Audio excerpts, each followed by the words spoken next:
Welcome to Washington Today on C-SPAN Radio for Thursday, July 17, 2025. The Senate passes the $9 billion rescissions bill, canceling foreign aid and money for public broadcasting in a very early morning vote, sending the revised bill back to the House, which has until Friday to act on it or the money will be spent.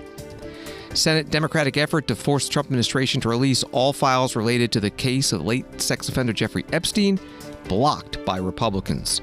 Senate Judiciary Committee Republicans vote to approve Emil Bove for a federal appeals court judgeship on their own after committee Democrats walk out in protest, saying they were not given enough time to debate what they say is a controversial nominee. White House responds to recent photos of President Donald Trump showing swelling in his legs, saying he was diagnosed with the blood circulation condition called chronic venous insufficiency, and bruising on his hands, saying it's from irritation from frequent handshaking and his use of aspirin for his heart. And they say overall, the president is in excellent health. U.S. House passes 3 cryptocurrency bills, including one that bans a central bank digital currency after 3 days of intense negotiations between the Speaker and conservative Republicans. We'll talk about what happened with Politico's reporter Jasper Goodman.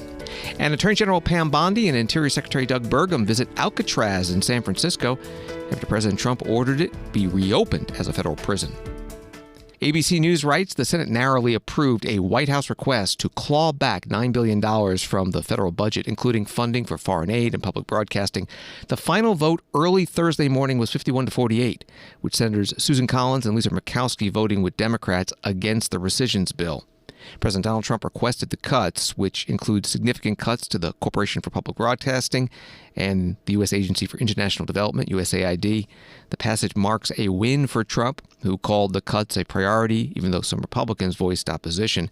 The final vote happened after an hours-long and slow-moving vote-a-rama, or marathon voting session, during which Democrats offered numerous amendments to the bill. The bulk of the Democratic amendments focused on trying to fight back against cuts to both public broadcast and global health that are in the bill. That was from ABC News. About 2 a.m. Eastern Thursday, Senate leaders spoke before the final passage vote. First, the Democratic leader, Chuck Schumer of New York, the minority leader, and then the Republican leader, John Thune of South Dakota, the majority leader. This is a dark day for America, a dark day for rural Americans, a dark day for any American who relies on public broadcasting during floods, hurricanes, tornadoes, and other disasters. And this is also a dark day for this chamber. Everyone here knows this is not how the Senate should function. I urge my colleagues to vote no. Mr. President. Majority Leader. Thank you, Mr. President. Mr. President, I want to thank Senator Schmidt for doing an exceptional job of managing this legislation on the floor. And also simply point out that, our country is $36 trillion in debt. We can't keep doing the things the way $36 trillion in debt. Senate will be in order. $36 trillion in debt. We can't keep doing things the way we've been doing them. We ladies and gentlemen, what we are talking Senate will be in order. What we are talking about here is 0.1% of all federal spending. 0.1% of all federal spending. But it's a step in the right direction, and it's the first time we've done anything like this in 35 years. So I hope our colleagues will vote yes and support this legislation that is going to start moving us in a different direction that gets us on a path to a more fiscally sustainable path for the future of our country. Thank you. The clerk will read the title of the bill for the third time. Calendar number 114, H.R. 4, an act to rescind certain budget authority proposed to be rescinded in special messages transmitted to the Congress, and so forth. The question occurs on the bill as amended. Is there a sufficient second? There appears to be. The clerk will call the roll. Ms. Alsterbrooks. Ms. Baldwin. Mr. Banks. Early morning in the Senate, about 2 a.m. Eastern, covered live, of course, on C-SPAN 2 television. Final remarks on the rescissions bill by the Majority Leader John Thune, Republican of South Dakota, and the Minority Leader Chuck Schumer, Democrat from New York. Before the Senate passed the $9 billion cuts, 51-48 was the vote. Since the Senate changed what the House originally passed, another House vote on the amended bill is required before it can be sent to President Trump to be signed into law. The deadline is Friday. The funds will go out. Roll Call writes the Senate bill stripped out a $400 million rescission to the president's Emergency Plan for AIDS Relief, PEPFAR, a popular anti-HIV program, and barred any remaining rescissions from taking away funding for agriculture and nutrition assistance and some country-specific grants, including Jordan and Egypt. That was from Roll Call. Now the bill is $7.9 billion from foreign aid, $1.1 billion from public broadcasting, NPR, and PBS, for a total of $9 billion. The director of the White House Budget Office, Office of Management and Budget, Russell Vought, spoke to reporters in the White House driveway today about the rescissions bill passing the Senate and now heading back to the House. Any update on the rescissions package in the House? No, we're looking forward to the House blessing the Senate package. I'm not worried about it. We need to get it done and get it across the finish line, but very historic moment, the return of using rescissions, getting the muscle memory for that back into the system. We've talked about defunding Corporation for Public Broadcasting for decades. President Trump's the first one to be able to do it. He had, a lot of enthusiasm for this package, and we're just thrilled that we made it through that critical juncture last night. Is the president satisfied with PEPFAR funding? The president has always been supportive of life-saving treatment, and we continue to put forward proposals to make sure PEPFAR is more geared towards actual life-saving treatments. We had good reasons to put the rescission up that we did, but you have to make adjustments along the way. They maintained a $9 billion package. Hard to get upset about that. OMB Director Russell Vought speaking in the White House driveway with reporters. They also asked him whether other rescissions bills might be proposed by the president. You weren't able to get those cuts to PEPFAR this time around. Are there going to be any further rescissions packages to try and get those cuts, or any other packages? With regard to rescissions, we wanted to see how this vote was going to go. It was really important for it to be successful. We're on the 1 yard line in the House. We need to get across that 1 yard line. The critical vote was in the Senate. We are very, very pleased with the passage of the Senate bill. Our enthusiasm, the president's enthusiasm to send additional packages. We were watching closely about that first vote, and I think it's likely you'll see an additional package. We're not here to announce anything on this front, but in terms of seeing whether this was a useful effort that was not a waste of time, it certainly has satisfied that threshold, and we'll see where we go from here. Russell Vought, director of OMB, the White House Office of Management and Budget, speaking to reporters in the White House driveway. CBS News article about the rescissions bill has this paragraph: cuts to local radio and television stations, especially in rural areas where they are critical for communicating emergency messages, were another point of contention in the Senate. Republican Senator Mike Rounds of South Dakota, who had concerns about the cuts, said funding would be reallocated from climate funds to keep stations in tribal areas operating without interruption. That was reporting from CBS News. The only U.S. House member from South Dakota, Republican Dusty Johnson, spoke to C-SPAN about this morning. The Senate is sending over to you their version of what they took on the rescissions package. Where are you on it as of today? I voted yes on the rescissions package when it first came through the House. The Senate has backed off some of those cuts. A number of their changes, I think, make sense. I want a little more time to analyze them, but I, too, had some concerns about what some of the Corporation for Public Broadcasting cuts might mean in very rural areas and in reservation areas in my state. One of my senators, Senator Mike Rounds, did a good job raising that issue and getting some adjustments made. I expect the rescissions package will pass through the House on the same kind of vote totals that it did the first time. Some of the ones, because of where you live in North Dakota, some of the cautions that were made is because PBS provides emergency services, and in an emergency, the ability to communicate information related to that. Are those part of your concerns? No, none of the emergency response dollars were cut as a part of this. And so, because clearly there is a really, really important role in making sure in rural areas that you've got that emergency response.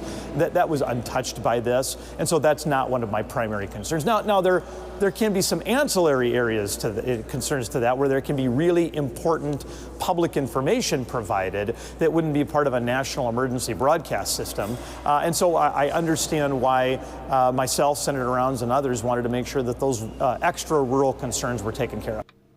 Congressman Dusty Johnson, Republican of South Dakota, on C-SPAN's morning program, Washington Journal, This Morning.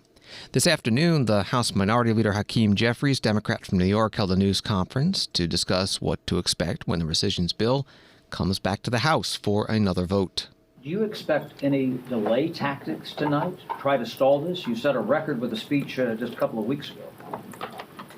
Well, it's not clear what the challenges are right now in terms of why Republicans have been unable to bring these bills to the floor so we can actually debate them and lay out for the American people why their efforts to slash and burn funding is going to hurt public health, public safety, and the dissemination of public information to places like small towns and rural America. That's going to be the impact of the rescissions package. And so, as of the moment, we're just looking forward to an active and robust debate on the House floor so we can lay out for the American people why Republicans continue to take steps to hurt them as opposed to helping them. So not anticipating a magic minute like you did a couple of weeks ago? I do expect to participate in the debate, and I expect that I will speak longer than a minute. Mr. Leader, though. Thank you, Mr. Leader. I want to get your reaction to comments that OMB Director Russ Vought made at a breakfast with reporters this morning when he said that he didn't think that the appropriations process should be bipartisan going forward. Do you agree with that? What are your comments on the appropriations process if this rescissions package passes? Do you think that that hurts the spirit of bipartisanship that you try to approach these negotiations with? The Trump administration and House and Senate Republicans are trying to march America toward a painful government shutdown. That's the reality. We've known that to be the case, and now Russell Vought is saying the quiet part out loud, that the Trump administration has no interest in reaching a spending agreement in a bipartisan manner, which means, translation, they are determined to shut the government down and hurt the American people. The House Minority Leader Hakeem Jeffries, Democrat from New York, at a news conference on Capitol Hill. That quote from OMB Director Russell Vought. He was at a Christian Science Monitor breakfast this morning talking about the appropriations process. And when the House does take up the rescissions bill, the revised bill that the Senate passed, you can always follow it on C-SPAN television. We carry the House live gavel to gavel on C-SPAN TV and on the free C-SPAN Now mobile app. Story from Reuters: with 1,100 metric tons of emergency food rations nearing expiry in a U.S. government warehouse in Dubai after President Donald Trump's aid freeze, it took a warning of wasted tax dollars for a top U.S. official to eventually agree to a deal for the supplies to be used, sources told Reuters. The deal saved 622 metric tons of the energy-dense biscuits in June, but 496 metric tons worth $793,000 before they expired this month will be destroyed, according to two internal U.S. Agency for International Development memos reviewed by Reuters dated May 5th and May 19th, and four sources familiar with the matter, reporting from Reuters. This came up today at the State Department briefing with spokesperson Tammy Bruce. Are you making a case that that these biscuits were not needed? That there was Oh, well, that's very clever. No, I'm just trying to figure out.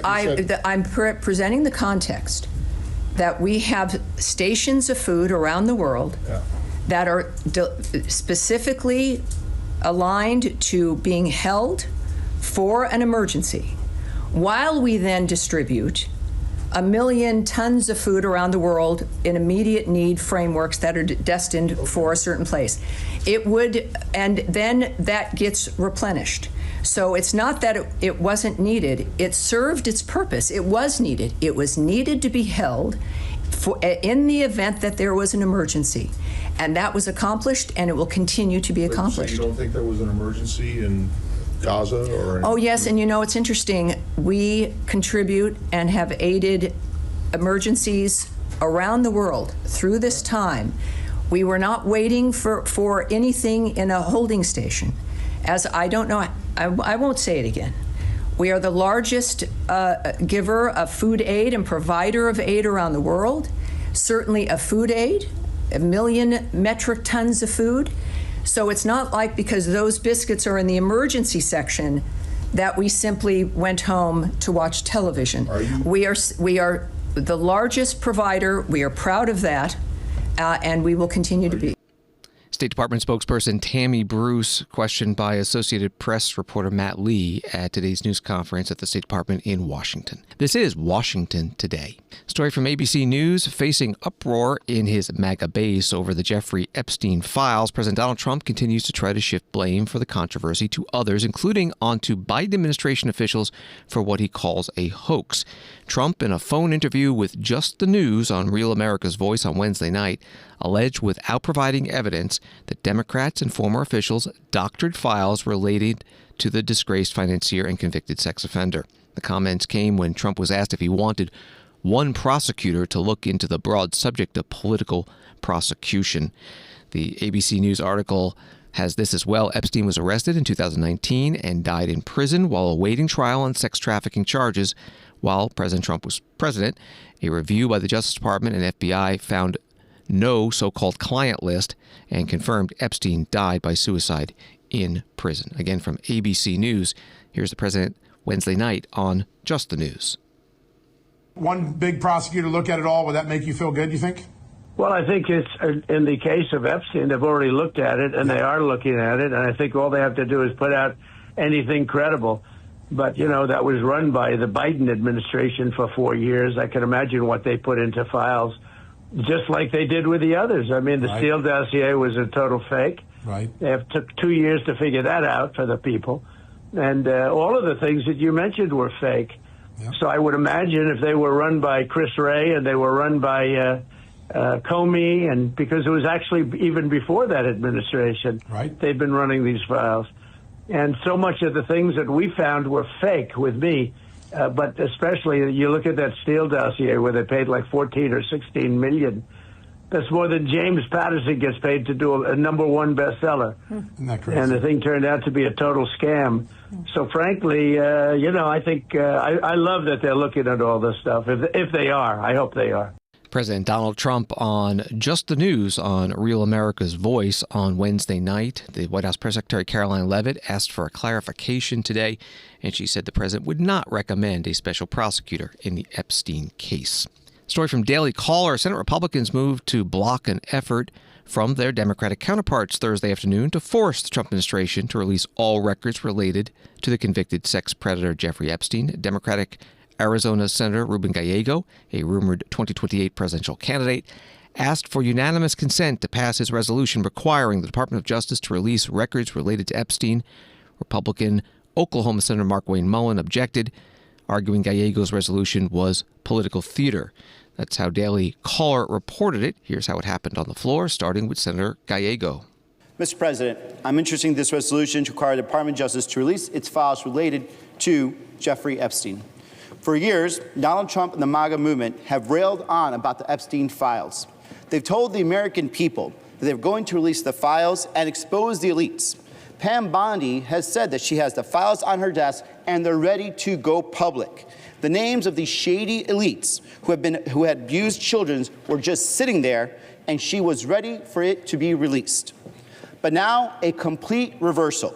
Trump is straight up gaslighting the American public. Does he think the American people are that dumb? Did he really think the American people would not forget what he had said for years on the campaign trail? Just yesterday, we learned that the Trump administration abruptly fired one of the lead prosecutors in the Epstein case. No explanation, no warning, just gone. So what happened? It's really easy to run a campaign and rile up people. But when it's Trump's turn to actually expose the elites, Trump has chickened out. And it's because he is one of those elites, and he is taking care of his own. It's all connected. Just look at his legislative agenda. Tax breaks for his rich buddies, subsidizing private jet purchases. Again and again, he rigs the system against everyday Americans. And that's what this resolution is about, to show the American people that they deserve the truth. No more shady cover-ups. If there is any evidence of a cover-up in the Epstein case, the public has a right to know. If there is a list, the public deserves to see it. And Americans deserve to see the truth, even if it's not what Donald Trump and his elite friends want. If the Department of Justice has these files, and there is nothing to hide, then release them and prove it. Trump's own people have told us a million times that they have it, and that they promised to make it to the public, so bring it out. Doesn't matter who is implicated in that.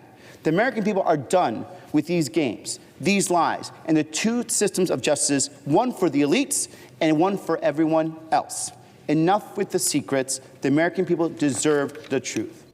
Senator Ruben Gallego, Democrat of Arizona, on the Senate floor. Senator Mark Wayne Mullen, Republican from Oklahoma, objected to Senator Gallego's unanimous consent request to pass his resolution. This is nothing but political theater.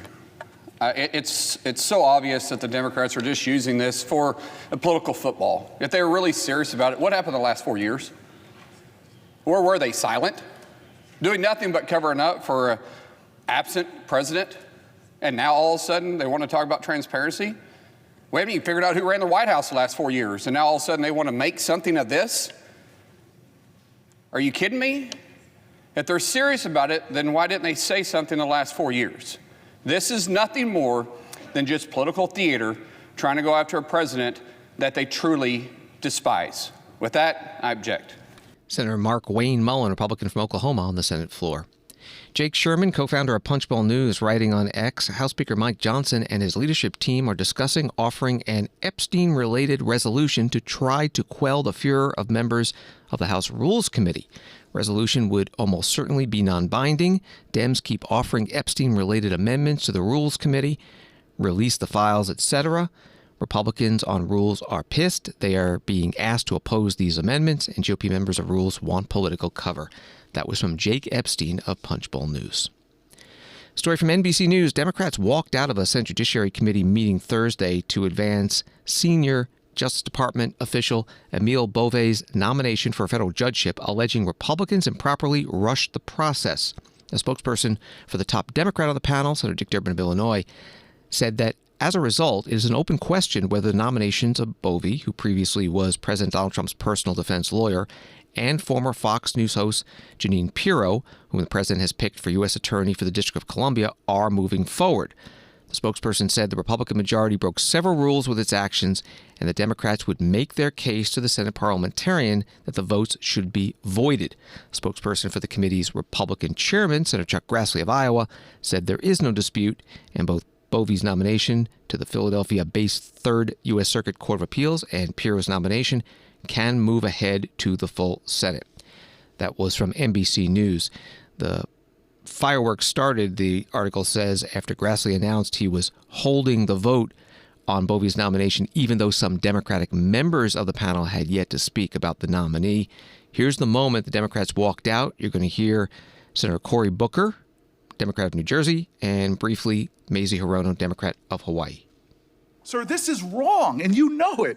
You are a person of integrity. How could you be doing this? At least have a vote on my point of order. Sir, with all appeals to your decency, with all appeals to your integrity, with all appeals to past jurisdiction and past precedent, why are you doing this? This is outrageous. This is a kangaroo court. That's all we have here, Mr. Chairman. This is wrong. To violate your own rules without going by the mandates of the parliamentarian. This is unbelievable. There's a way to do this. If you want to force this through, if you want to ram this through, there's a way to do it in accordance to the rules as spelled out by the parliamentarian. It is simple. It is clear. There's a pathway to achieve what you're trying to achieve. But, sir, this lacks decency. It lacks decorum. It shows that you do not want to simply hear from your colleagues.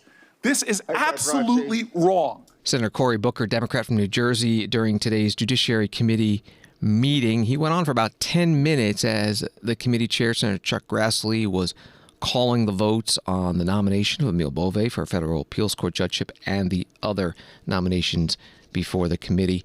Earlier in the meeting, before these votes, there was some debate on the Bove nomination. Senator Grassley said that the accusations of a whistleblower, Erez Ruveni, who said that Emil Bove, as Principal Associate Deputy Attorney General, told subordinates to say F you to court orders trying to stop mass deportations, is not credible. Even if we accept most of the claim as true, there's no scandal here.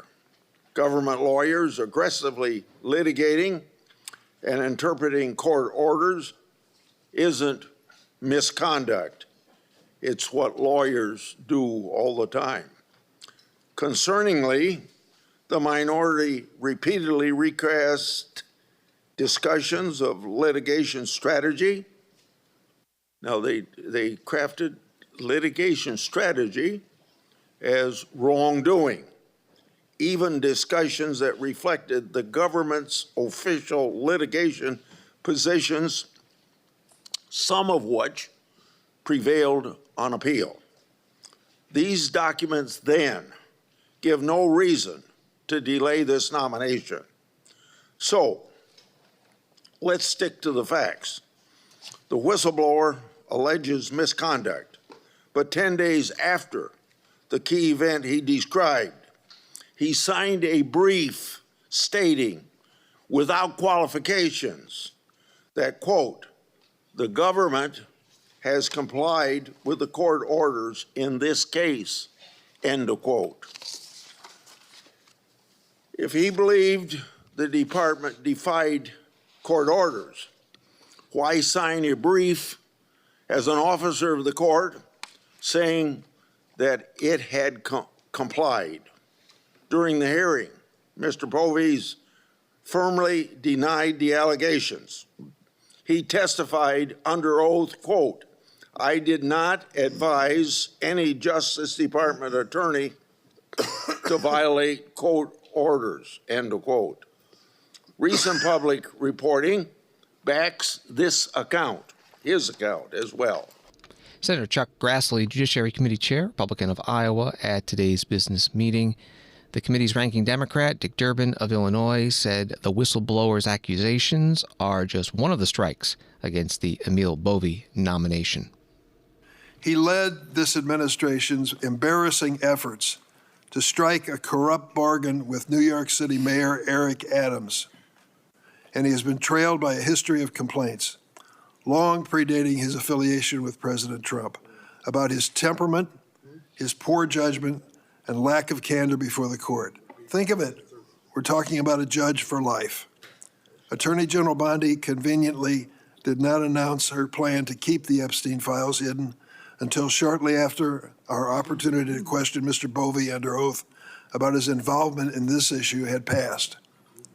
Given his role as Principal Deputy Associate Attorney General, it's hard to believe he wasn't involved in the Epstein cover-up. Senator Booker and I sent him follow-up questions to give him a chance to clear this up. Mr. Bove refused to respond, but that's not the only issue that's grown more pressing in recent days. Erez Ruveni, a career Justice Department attorney who defended the first administration's immigration policies, filed a whistleblower complaint with my office ahead of Mr. Bove's hearing. The complaint recounted that Mr. Bove suggested Department of Justice might need to say, quote, F you to federal courts that issued orders that the administration opposed. Remarkably, Mr. Bove couldn't deny delivering this message. He simply said in questions that Senator Schiff and I propounded to him that he did not recall whether he had used that kind of explicit language. So I asked Mr. Ruveni whether he could substantiate his claims. In response, Ruveni provided text messages, email exchanges, and other documents corroborating his allegations that Mr. Bove had waxed poetic about violating court orders and spearheaded efforts to defy court orders and mislead federal courts. Mr. Chairman, despite your opening statement, this gentleman, this whistleblower, Mr. Ravenny, has volunteered to appear under oath before this committee. We asked you to hold his hearing on this, Mr. Bove, until that opportunity was taken, and you decided not to. I think that's a mistake. Senator Dick Durbin, Democrat from Illinois, ranking member on the Judiciary Committee at today's meeting. The committee voted to send the Emil Bove and other nominations to the Senate floor with only Republican support because every Democrat did not vote, walking out in protest, claiming they were not given enough time to fully debate. An article from Politico reads, Committee Chair Chuck Grassley argued the Republican-led committee's conduct had precedent. He said that in November 2023, Democrats proceeded with a vote on 2 judicial nominees put forward by President Joe Biden, despite Republican protests to continue debate. Washington Today continues in a moment.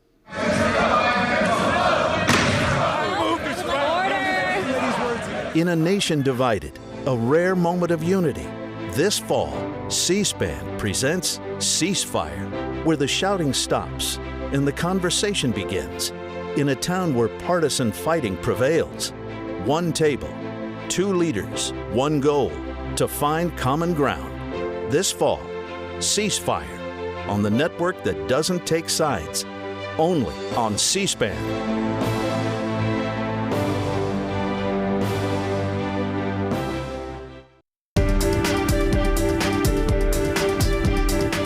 Welcome back to Washington Today, available as a podcast on the free C-SPAN Now mobile app and wherever you get your podcasts. White House Press Secretary Caroline Leavitt, writes Fox News, revealed additional details on President Donald Trump's health after photos showed some bruising on the back of his hands and apparently swollen legs.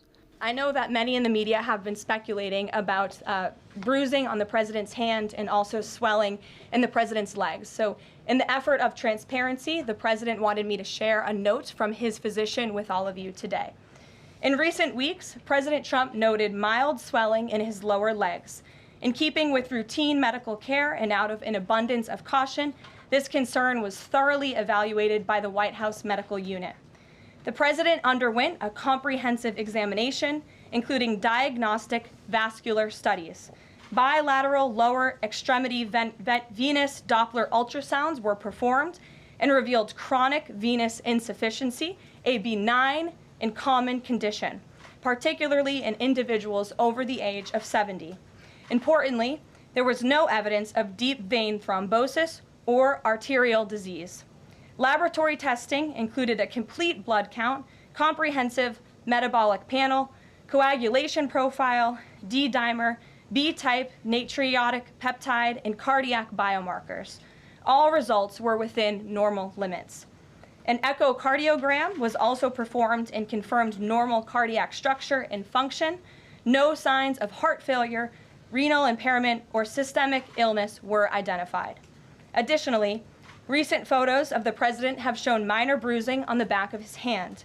This is consistent with minor soft tissue irritation from frequent handshaking and the use of aspirin, which is taken as part of a standard cardiovascular prevention regimen. This is a well-known and benign side effect of aspirin therapy.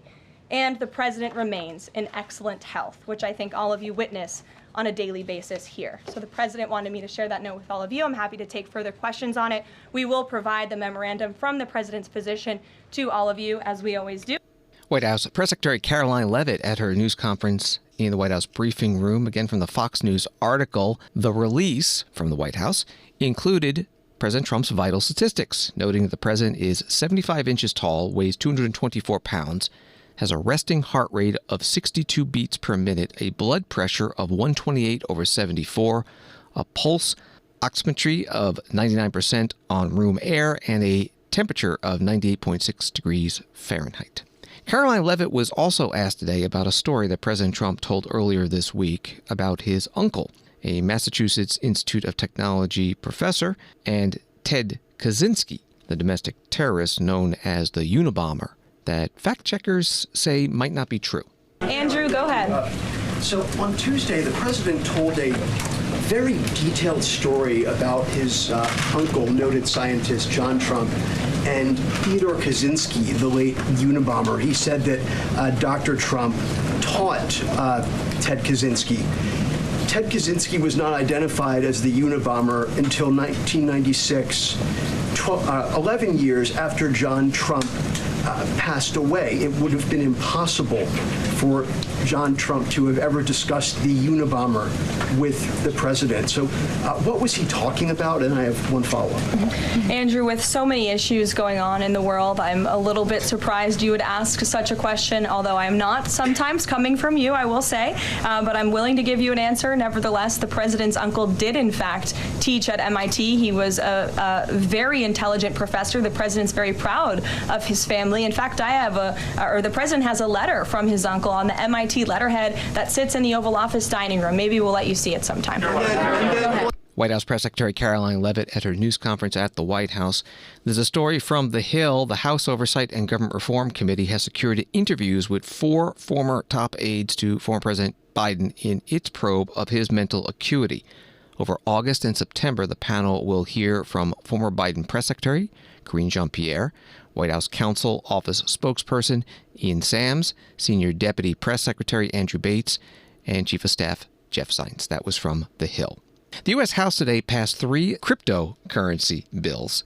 One would create a regulatory framework for digital assets. The vote was 294 to 134, 78 Democrats joining Republicans in voting yes. Second bill establishes the first federal framework for regulating payment stablecoins in the cryptocurrency market. That vote was 308 to 121. 12 Republicans voted no. Senate passed this bill last month, 68 to 30, and President Trump will be signing it into law. The third bill prohibited the Federal Reserve from issuing central bank digital currency. That vote was 219 to 210, 2 Democrats voting yes with Republicans. That bill goes to the Senate. Here's some of the debate on that third bill. Congressman Andy Barr is a Republican from Kentucky. Americans' financial privacy is at stake here. And we should not try to compete with China by becoming more like China. The argument for a CBDC that, oh no, Beijing is doing this, we should do it too. Why on earth would we want to imitate, emulate, or copy Beijing's surveillance state authoritarianism? And to my friend on the other side of the aisle who just made the argument, oh, we're behind. The European Central Bank is doing this. When have we in this country, the United States of America, wanted to emulate Europe? This is America. We do it the American way, not the European way, not the Chinese way, not the communist socialist way. We do it the free enterprise way. We do it the limited government way. We do it the way to honor Americans' privacy through the Genius Act, through private stable coins. That's the way we should do it. That's the way we should lead in innovation. And so, yes, personal privacy is at stake. Surveillance of Americans' individual financial transactions through a CBDC does raise serious privacy concerns and concerns about government control and politicization of loans, online payments, credit scores, tax compliance, federal contracts, monetary policy, and the like. But in addition to these privacy concerns, a central bank digital currency would centralize Americans' finances, eroding the banking deposit base. That would decrease competition and choice. And this is a big concern that I have, that a CBDC would substantially decrease the availability of credit and increase the cost of financial services and products for consumers, destroying our conventional traditional banking system. Our banking system, in contrast to Europe, in contrast to China, is the envy of the world due to its free market principles, its dynamism, and its diversity. Banks of all different sizes serve customers, communities, businesses with all different needs, and capitalism promotes market demand, which incentivizes banks to offer products that fit the needs of their consumers at the best price possible. We don't want to eliminate that. We don't want to erode the deposit base with a CBDC. Congressman Andy Barr, Republican from Kentucky, on the Senate floor, opposing this bill that would ban a central bank digital currency. Congressman Stephen Lynch, Democrat of Massachusetts. Unfortunately, the facts surrounding the development of CBDC has been obscured by disinformation, conspiracy theories, and extreme political ideology. Republicans and the crypto industry have made unfounded claims that a CBDC will be used as a surveillance tool by the federal government. Let's be clear about what a CBDC is. A publicly issued digital dollar that would be regulated by the Federal Reserve, an independent Federal Reserve, that would have the full faith and backing of the U.S. government. A CBDC would serve as an alternative to existing forms of payment and will have benefits including instant payment settlement, provide a medium for cross-border transactions, and foster greater financial inclusion. And Congress could require that the architecture of a central bank digital currency not have surveillance capabilities. More than 130 countries are or have been studying, or they have launched their own government-backed digital currencies, including every major world power. Meanwhile, the U.S. remains far behind amid an increasingly and blatant misinformation campaign about the features of a digital currency. Let's talk about the EU. It is widely acknowledged that the EU has one of the most stringent data protection regimes and protection laws on the planet. They have strict data protections, number one, under GDPR.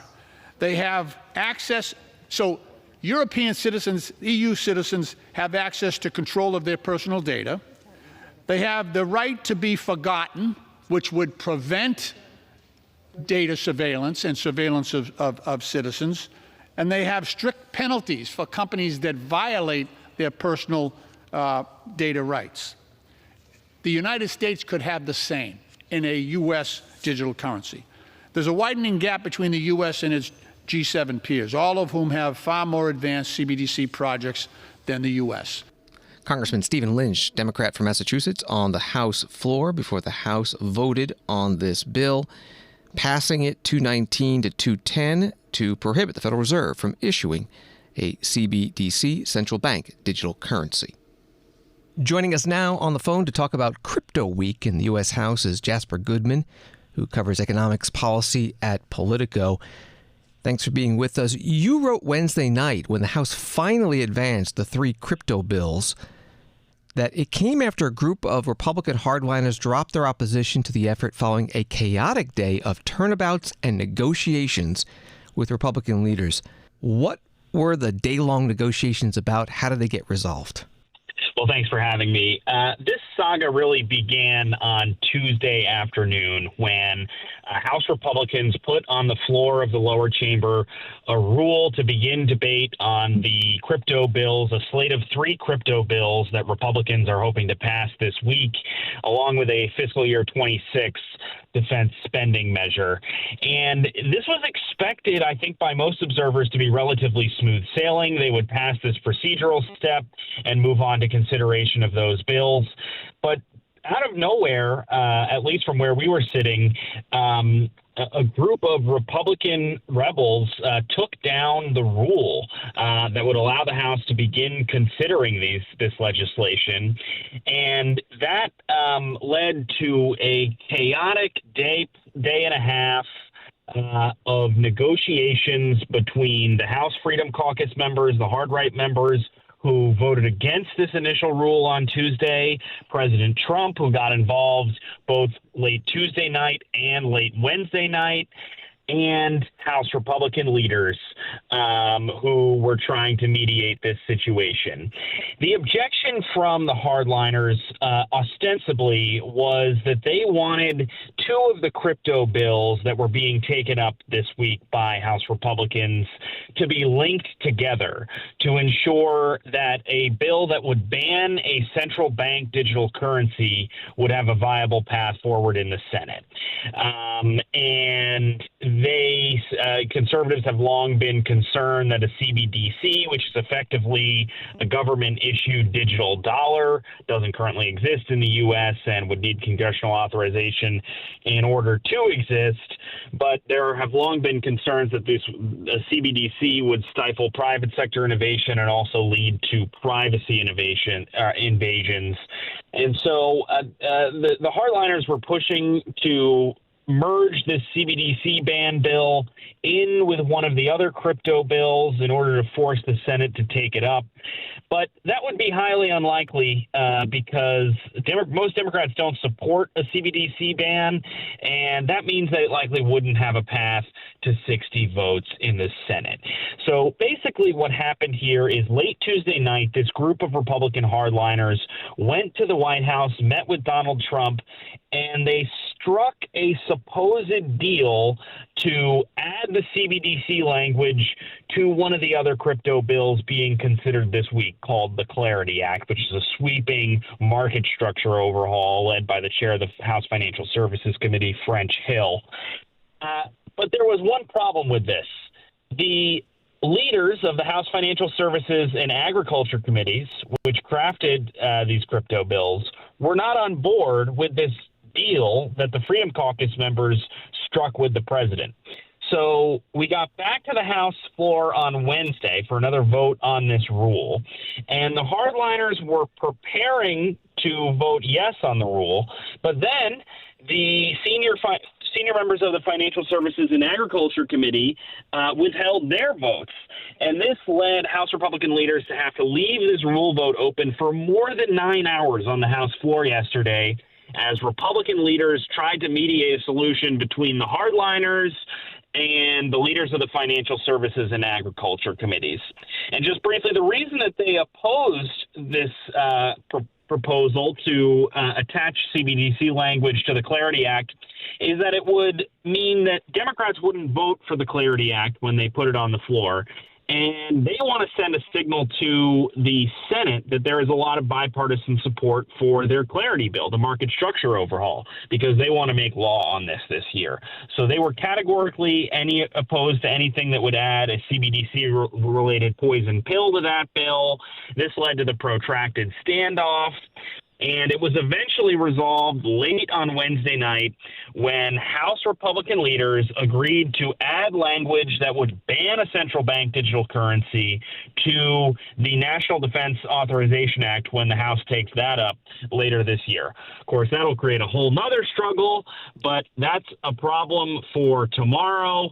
And for today, they came to this deal with the hardliners to unfreeze the House floor, and they eventually passed this rule late on Wednesday night after what eventually became the longest vote in the history of the House.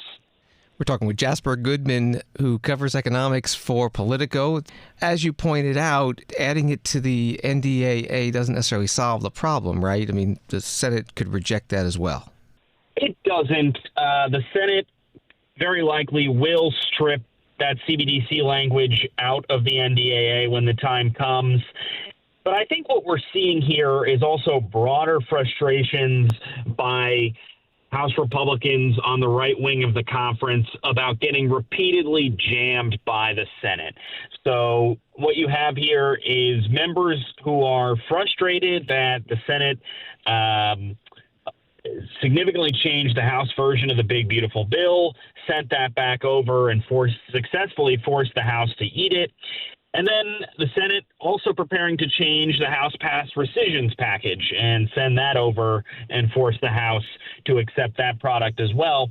And this week, one of the three crypto bills that is being taken up, not the Clarity bill or the CBDC bill, but a third bill that the Senate has already passed and is poised to go straight to President Donald Trump's desk, a bill called the Genius Act. What we saw with that legislation is the Senate, passed this bill, and even though the House had its own proposal called the Stable Act to regulate stable coins, which is what the Genius Act seeks to do, the House, instead of trying to reconcile those two proposals, is poised to later today accept the Genius Act and send it on to Trump's desk, essentially giving into the Senate on this. And I think what part of the situation was with these Republican hardliners is just tired of this dynamic where House Republicans repeatedly are forced to eat whatever the Senate sends them. And I think part of this, late night standoff here was just part of that broader frustration. I don't mean to suggest that these members don't care about the CBDC. It is an issue that has motivated members on the right for some time now, but that was also part of what was at play. But yes, you're absolutely right. The CBDC ban seems unlikely to eventually make it into the NDAA in the end. Jasper Goodman, economics reporter with Politico. You can find his articles at Politico.com and on X at Jasper_Goodman. Thank you very much. Thanks for having me. On Wall Street today, the Dow up 229, NASDAQ up 155, and S&P up 33. Article from The Hill. House Democrats are pressing this week to restore union rights to hundreds of thousands of federal employees who lost their collective bargaining powers under an executive order signed by President Trump earlier this year. The Democrats are urging lawmakers in both parties to endorse a procedural gambit known as a discharge petition to force a vote on bipartisan legislation that would repeal Trump's order and return negotiating rights to those workers. That was from thehill.com. Congressman Jared Golden, Democrat from Maine, sponsor of the bill and spearheading the discharge petition, led a news conference today. We're here to kickstart an effort to force a vote on the Protect America's Workforce Act, which would overturn President Trump's executive order from back in March that ended collective bargaining rights for more than 1 million Americans. I'll start with a few facts. First, unions built America's middle class. Workers have fought for generations for their rights, good wages, safe working conditions, fair treatment, to ensure that the economy works for everyone. And this country needs stronger unions, not weaker ones. Second, President Trump said ending collective bargaining was about protecting national defense. But in my district, and probably just about every district, affected workers build our defense, goods, our necessities, the things that our troops need. In Maine, that's often shipbuilding, warships. But they also do things like care for our veterans. I'm here to tell you that these workers make America safer and stronger every single day. Third, America didn't vote to silence workers. Poll after poll shows Americans of all political stripes support unions. That's why the Protect America's Workforce Act quickly gathered strong bipartisan support. Some of the good news here, we know if this bill comes to the House floor, we can win. We have 222 co-sponsors, including 7 Republicans. More than enough to pass the bill, but so far, no willingness to bring it to the floor from Republican leadership. Congressman Jared Golden, Democrat from Maine, at a news conference today. Story in Government Executive magazine, a federal appellate court on Wednesday allowed President Trump's executive order purporting to strip 2/3 of the federal workforce of its right to join and be represented by a union to go into effect, while a legal challenge from the National Treasury Employees Union proceeds.